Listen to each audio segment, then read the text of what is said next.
today to once again be with you, and I'm proud to announce that an op-ed piece that I wrote about Tim was printed in the LA Times today that made...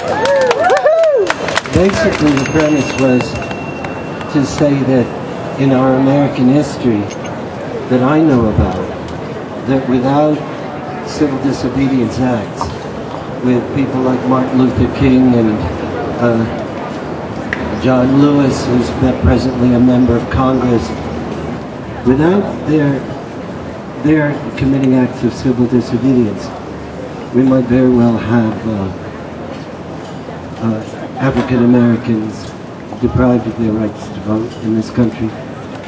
We might, in our own nation's capital, have people of color have to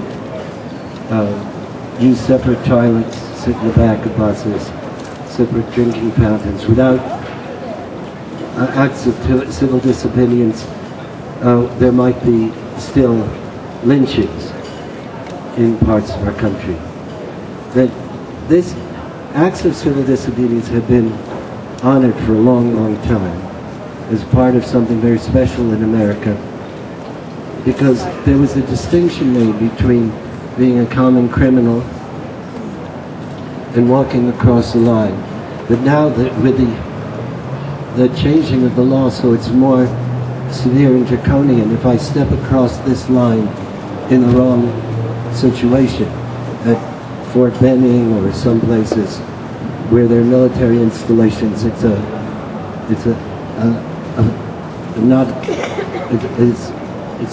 felony. And the reality of that change has kind of encapsulated the kind of non-caring mean-spiritedness that's so prevalent. That instead of respecting people, even if they differ with you, in the way that we respect,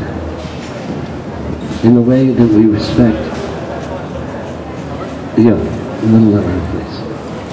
In the way that we respected the people who went to jail in the anti-war movement, in the civil rights movement. People died in that era for their principles, to make this country free. And now we're talking not just about freedom, we're talking about a sustainable, livable world. When I was with my daughter at Clearwater,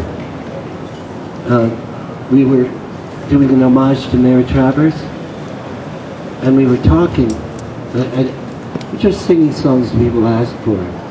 And she started talking about all this, and she sang, and you've heard it, some of it, her Native American prayer, and she broke into tears. She said, my daughter, I want her to be able to grow up and have a baby someday. And for her, this was not hypothetical. This is a huge cloud of great destruction that awaits us if we don't change course. What Tim has done is potentially going to wake up this nation in a way that we must have an awakening. And his sacrifice is not about the charges brought against him. His sacrifice is about somebody who, like the people in the civil rights movement, who knew that they were going to get beaten or set upon by dogs, who knew that they might be killed, like Goodman, Cheney, and Schwerner, went ahead and put their lives in jeopardy and their liberty at stake. So this nation owes Tim DeChristopher a huge debt of gratitude, because he will trigger. He has begun to trigger, and we will carry it forward. There's a song that I want to sing a bit of. I dreamed a song through the last night, alive as you or me. Said I, hey Joe, you're 10 years gone. I never died, said he. I never died, said he. The copper bosses killed you, Joe. They killed you, Joe, says I. Takes more than guns to kill a man, says Joe. I did not die, says Joe. I did not die. It takes more than mean-spiritedness, lack of recognition of the humanity and heart and dignity and commitment of DeChristopher to take the momentum and the heart and the spirit out of what he has instilled in our bodies. I've been part of the civil rights movement. I've been part of the peace movement, the women's movement. I've seen what has been done in the face of enormous odds. We will persevere. And we are not at all going to be daunted by what happens today, whatever it is.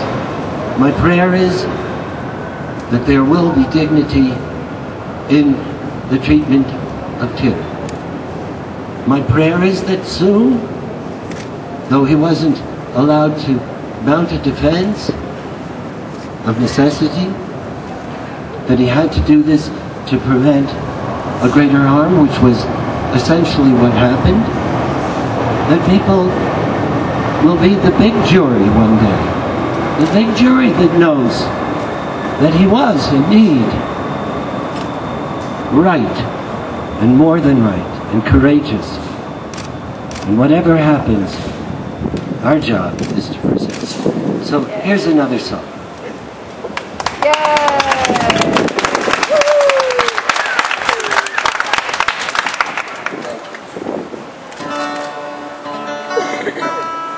Yeah, fine. Don't worry about it. It's just them.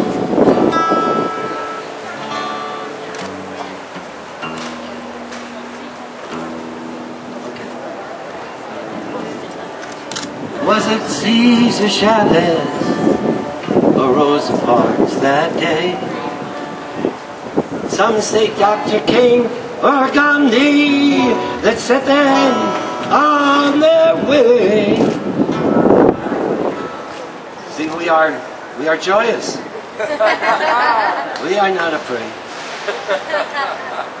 For us, or for Tim, no matter who your mentors are, it's pretty plain to see that if you've been to jail for justice, you're in good company.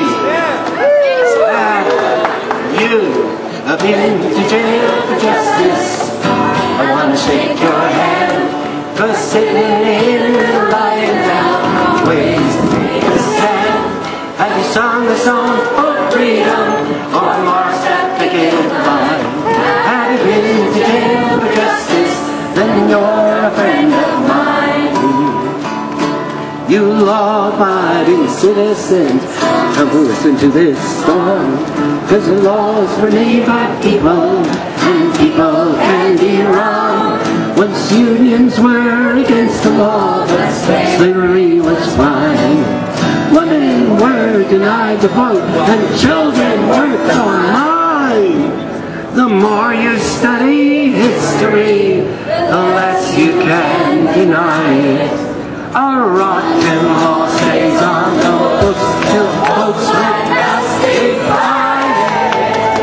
Have you been to jail for justice? I want to shake your hand, 'cause sitting in and lying down ways to take a stand. Have you sung a song for freedom or marched at the picket line? Have you been to jail for justice? Then you're a friend of mine. You law-abiding citizens, come listen to this song. Wait a second. I know who I'm channeling. The hard rain's gonna fall. The times, they are changing. You law-abiding citizen, come listen to this song. 'Cause laws were made by people, and people can be wrong. Once unions were against the law, but slavery was fine. Women were denied the vote. Listen to me, I'm telling you. And children work the mind.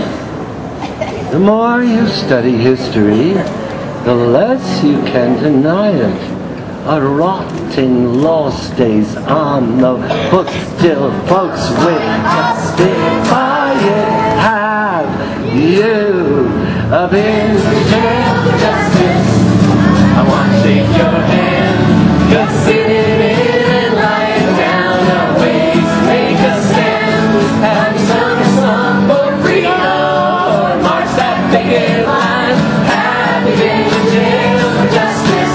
Then you're a friend of mine. Well, the law is supposed to serve us, and so are the courts, and so are the judges, and so are the police. But when the system fails, it's up to us to speak our piece. We must be ever vigilant for justice to prevail. So get courage from your convictions. Let them haul you off to jail. Have you been to jail for justice? I want to shake your hand. Just sitting in and lying down our ways to make a stand. Have you sung a song for freedom or marched that picket line? Have you been to jail for justice? Then you're a friend of mine. Was it Cesar Chavez or Rosa Parks that day? Some say Dr. King or Gandhi. Some say Dr. King or DeChristopher that set them on their way. Yes, no matter who your mentors are, it's pretty plain to see that if you've been to jail for justice, you're in good company. Have you been to jail